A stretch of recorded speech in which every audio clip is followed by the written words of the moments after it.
beautiful creatures of the world, and welcome back to Coffee with Kerri-Lynn. It is a cold, rainy, bone-chilling, windy day here in the far north of Maine, up along the Canadian border in the Crown of Maine. But I hope you guys are having a warm, balmy, sunny day wherever you are. I'm going to just kind of jump into today's show because it's just absolutely frightening what's going on with today's youth. Ladies and gentlemen, beautiful creatures of the world, I do believe it was April 9th. It's in the playlist. I did a show called The Kids Are Not All Right and It Is Our Fault, meaning it's the fault of bad parenting. And it just seems like every day there's another story that comes out about youths that were not parented well, harming children, their peers, that would most likely become productive members of our society. Ladies and gentlemen, beautiful creatures of the world, there is an epidemic of bad parenting going on. I don't know what it is, why parents feel that they can let their kids run amok. I don't understand why people have children if they're not going to raise them. I hear all the time, it's so hard to do this and it's so hard to do that. Yes, parenting is hard, ladies and gentlemen, beautiful creatures of the world. Parenting is very hard. It's the toughest job you are ever going to love. And it is hard, it's expensive, it is time consuming, and you have to be selfless to be a parent. And I think we have a generation of people raising the youth that are very selfish. They don't want to give their kids time. They do not want to take the time to instill moral values into their children. They don't want to take the time to give them faith, hope, purpose.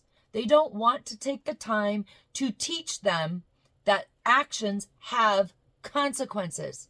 Sometimes those consequences aren't really nice because the action wasn't really nice. We all know these parents, they go to school and complain to the teacher because their kid got a D for dummy. And they feel their kid should have gotten an A because they're brilliant and the teacher's stupid. I have a lot of friends that are teachers, and this is a chronic complaint that they have where parents believe Johnny is perfect. And the reason why Johnny acts the way he does is because all the other children around Johnny are problems. When the fact of the matter is, Johnny is the problem. And parents don't want to acknowledge this. Parents are giving their children devices at such young ages and saying, here, play on this so I can attend to my social media. And this is where society is starting to fall apart, and we're starting to see the deterioration of our youth because their parents don't want to give a damn thing up, whether it's their time, whether it's taking the kids to church, whether it's doing the tough love thing. Everything is too difficult. Everything takes time and everything takes commitment. Children are commitments. They're commitments well past the age of 18 years old, ladies and gentlemen, beautiful creatures of the world. They're commitments into their 30s. They're not commitments that you have to really do anything for them in their 30s. By then they're adults. They've lived their lives outside your home. They've done their own thing. They've made their mistakes. They've cleaned up their mistakes. But they're commitments in the regard that when they need you, when they need a shoulder to cry on, when they need someone to lean on, parents need to be there. But not today's parents. They have this wacky vision of parenting. They give the kids the phones, and now the kids are living through their devices. Nobody is teaching these children, these teenagers, the youth, our future, And our future's looking pretty bleak and scary right now, ladies and gentlemen, beautiful creatures of the world, because eventually these people are going to be running our country. They are the largest faction of our society. It's a shame. It's an absolute shame. Parents give kids devices at an early age so mom and dad can play on their own devices. Here, have a phone, have a tablet, have a computer. Mom and dad go off on their own and they're attending to their social media. Kids are starting their own YouTube channels. Kids have their own TikToks. Kids are living a false reality. Children are not being taught or shown that reality, IRL, in real life, are the people that are around you.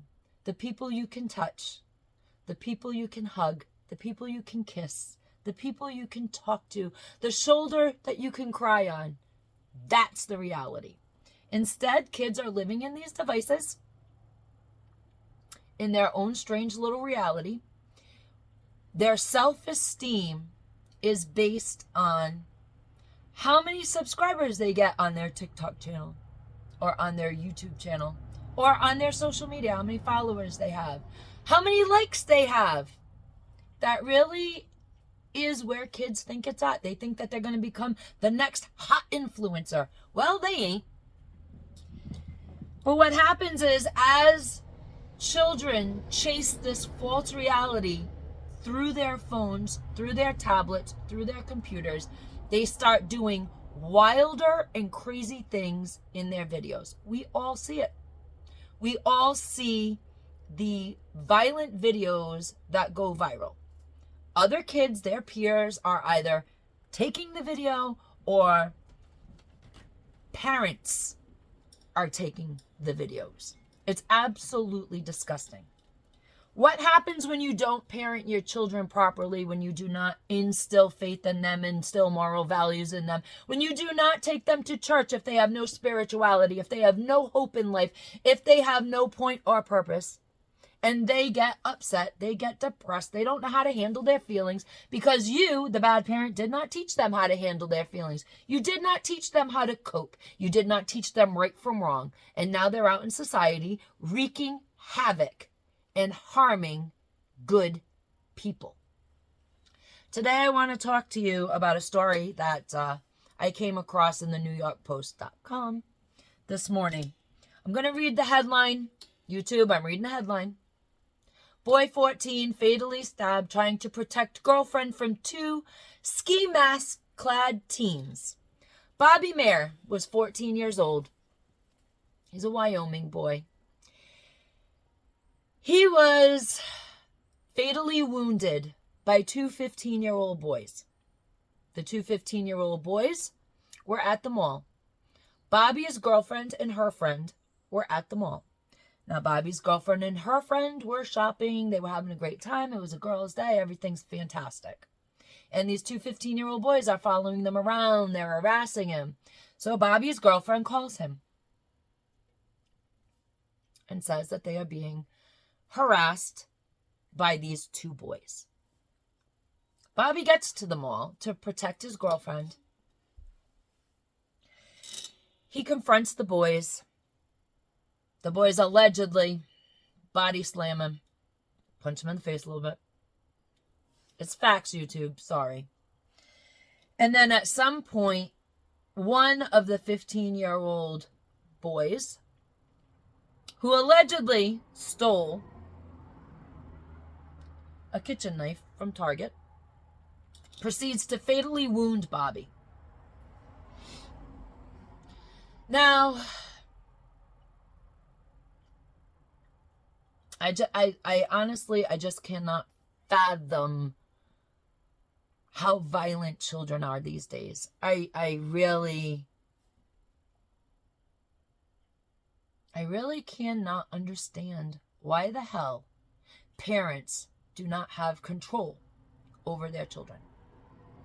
I really can't. Turns out that this wasn't Bobby Mayer's first encounter with these two 15-year-old boys. There was an alleged encounter between Bobby and the two perps, alleged perps, at a park earlier. At some other point, Bobby had a fight at the park, allegedly with these two alleged murderers. And when he got to the mall to protect his girlfriend, the fight spilled over. And Bobby is no longer with us, ladies and gentlemen, beautiful creatures of the world. I'm not going to tell you the names of the alleged perps because they don't deserve to have that done. I don't do that here. If you commit a crime, I don't give a crap what your name is. I'm not giving you that attention. The two 15-year-old boys are being charged as adults, and they have very high bonds. One bond is $500,000 and the other bond is $450,000. And they will have a court hearing on Monday. Why? Why would these boys even consider using a weapon? What possessed them to do this? You know, in the old day, back when I was growing up, Gen Xer here, I grew up in the 80s, when there was altercations, sure. There was bullying. The bullies said, hey, meet me at the park after school, 3 o'clock, da-da-da. There weren't no cameras. There weren't no huge gatherings.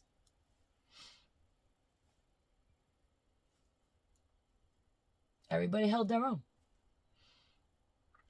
There were no weapons. There was a lot of name calling. There was some hair pulling. But there weren't no weapons. Because we all knew that when we went home, didn't matter if it was the bully kid or the victim. When we went home to our respective parents and we had black eyes and bloody noses and split lips, there was gonna be trouble at home. You were gonna get punished because parents took the time to teach their children right from wrong. There were none of these distractions.